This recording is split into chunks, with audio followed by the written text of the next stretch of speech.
Hello everyone, my name is Deepika Verma, Senior Research Fellow of Batch 2019 under supervision of Professor Rajiv Kumar Sir, Sociology Department. Here I am with a new topic of sociology, that is role and status. So you all must be thinking about what these things are. So let's understand them. So the human society exhibits an order because the social relations of its members and their activities are normally integrated. The varied needs of the members of society can be fulfilled only when they are prepared to work together by coordinating their energy, talents, time, and their strengths and weaknesses. Members of society occupy different places and discharge different responsibilities in the mutual interest of all. Thus, the coordination of division of labor is achieved primarily through the assignment of duties and rights to these positions or places. These positions or places can be called status, and the duties which are assigned to them can be called as roles. So let's understand them one by one. First of all, let's see the concept of status. Society is understood in terms of the network of social interaction and interconnection. In any interaction situation, we cannot expect everyone to respond to the stimulus in the same manner because everyone has its own separate identity which is already there even before entering the social situation. For example, patients expect treatment for their diseases from the doctors. Students expect clarification for their doubts in lessons from the teachers. So in this way, everyone enters a social situation with an identity. This identity refers to his position or status. In this way, uh, in the words of Ralph Linton, status is the place in a particular system with a certain individual occupies at a particular time. According to Morris Ginsburg, a status is a position in a social group or grouping, a relation to other position held by other individuals in a group or grouping. According to Robert Bastiat, a status is simply a position in society or in a group. The status is the position afforded by group affiliation, group membership, or group organization. It is set in the structure of the group or of the society before a given individual comes along to occupy it. I hope the concept is clear to you all. Now let's see what is the nature of status. First of all, every status has its own rights, duties, and obligation, which means that nature of these rights and duties is decided by the normative system of society.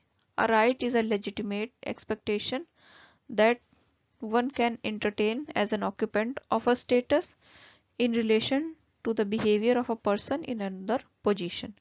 From the viewpoint of another person, their claim represents only an obligation. For example, it is the right of an employer to expect a particular behavior from his employee, and it is the obligation of the employee to behave in the so desired manner. Similarly, it is the right of an employee to expect some rewards for his labor from his employer, and it becomes the obligation, but it becomes a duty on the part of the employer to give the rewards to the employee. Thus, rights and obligations are only different definitions of the same relationship. Second is that social status are governed by norms, which means that the norms vary with person, situation, and status, even though they are believed to be common to all. For example, the norm like be honest, be truthful, etc. are believed to be common to all, But in practice, we know that a doctor cannot always tell the truth to the patient regarding to the state of his disease. Similarly, a merchant cannot practice honesty always in his trade. Thus, the norms are always related to the situations. Which norms apply in a given case depends upon the relations between the status of the interacting person and the situation in which they interact. Next is one individual may have several status. That means mm, society can be understood as a network of status. It is a quite natural that in every society we find a large number of groups which have many status. Every individual occupies many status. His status will differ with the type of group. In modern complex society, every individual during the course of a single day may find himself in a large number of status. Let's understand it with an example.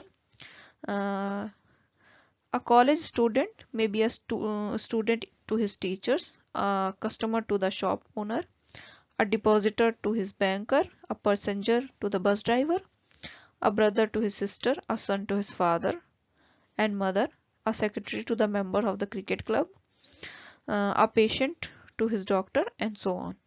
It means that individual occupies the status such as student, customer, depositor, passenger, brother, son, secretary, patient, and many such status in the course of a single day.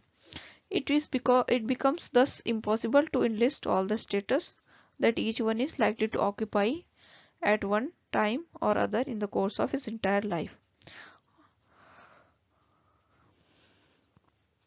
Next is external symbols. There are some external symbols to identify the status, which according to Kinsley Davis, a person's identity in a social situation reveals his status, though not the style of the dress is one such indicator.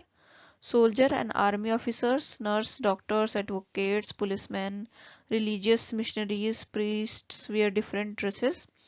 Their status could be understood by means of their dresses.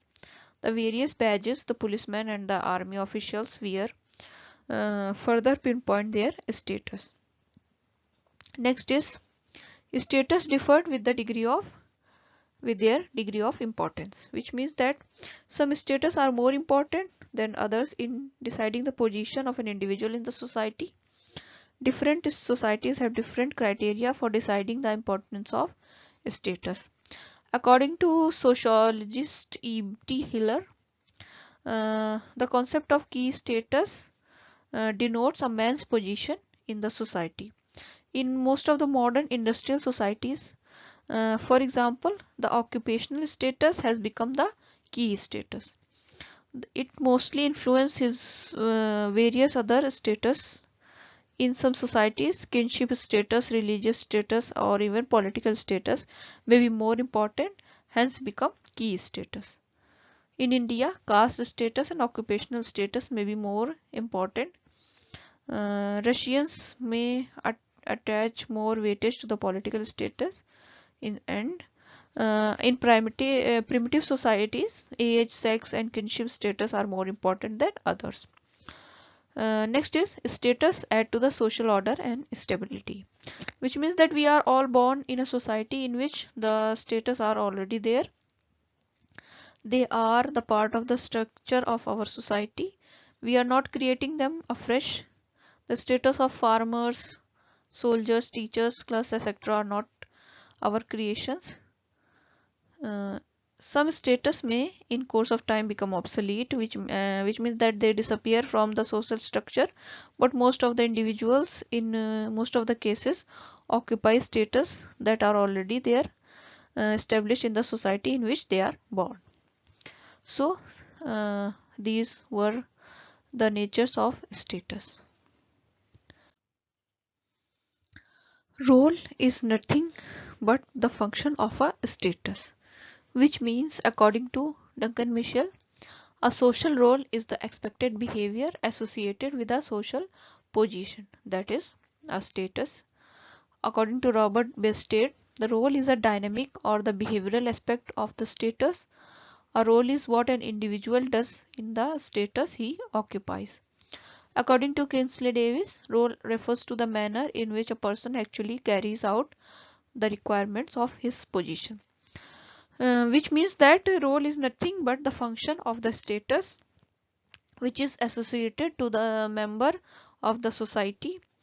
Every individual member of the social group or society is bound to play social roles. It means role playing is obligatory for all the members. The number of roles that one plays depends on the status that he assumes. Some social roles are shared by a great number of people, which means there are many citizens, voters, authors, ministers, etc.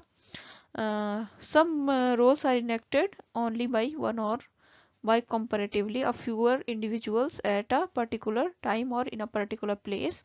For example, in India, there can be a few governors at a time depending upon the number of states. Some social roles may be assumed voluntarily. The individual may choose to enact or not enact certain roles. For example, one may choose to live in a city as a city dweller, play a bowler in a cricket team, join a voluntary association and play the role of its executive member or not. It is up to him. The assumption of certain roles is largely involuntary. The enactment of many such roles has to take place continuously.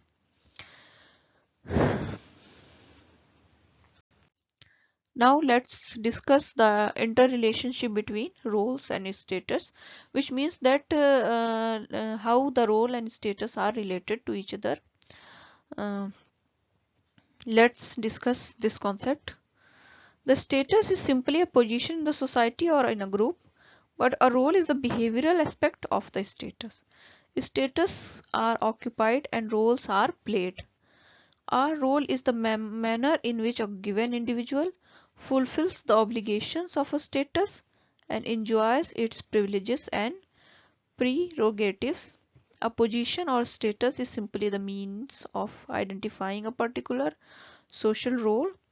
The two terms are often used interchangeably. For example, the position of an advocate identifies a particular body of expected behavior or the role of advocate. To define a social role is actually to define the essential or minimal features of the expected behavior or role. Strictly from the sociological point of view, to define a social position completely means to define or to indicate its entire role prescriptions. In this way, these two terms, position or status and role, are only analytically separable. Role and status in a way point out the divergent interest of two sciences, that is social psychology and sociology. Let's understand this point. This says that status is a sociological concept and a sociological phenomena. On the contrary, role is a concept and a phenomena of social psychology. Individual differences in personality, ability, talent, and behavior can alone explain as to why different individuals play different role in same status. For example, though the status of the Prime Minister has been the same for Pandit Nehru, Lal Bahadur Shastri, Indira Gandhi, Rajiv Gandhi, Atal Bihari Vajpayee, but they have played different roles in their status. Next is both role and status are dynamic and continuously changing. Now let's see what that means.